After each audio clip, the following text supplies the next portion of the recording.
One of the strangest requests I've gotten as a name consultant recently is somebody had me create a list of all of the worst men I've ever known in my entire life. Like, my real life, real people I've known, and I was really nervous actually sending it off because I'm like, is this a trick? Like, is it going to be used against me in some way? But then I thought about it and I was like, I stand behind every name on that list. It wasn't a long list, but the choices on there I thought were excellent.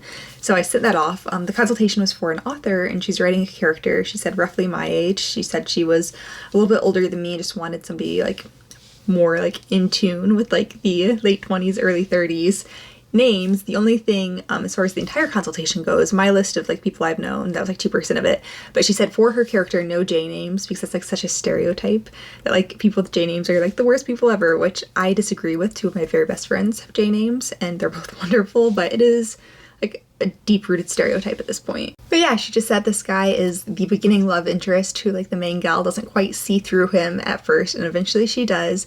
And she did give me her top 2 names, and neither of them came from my list of like the worst men I've ever known. So she's deciding between Adam and Derek, and I thought it was kind of funny, like coincidental. Neither of them came from my list of the worst men I've ever known, but I do have cousins with both of those names. Every time I make a video talking about author name consultations, I say the same thing where it's like there's such a different type of fun to work on because I get to think about names in a way I never get to usually. I mean, sometimes I get the inverse of this where they're like, I want a name that feels really sweet, like nothing like douchey or anything about it. So I'm thinking about like the opposite of what associations people have.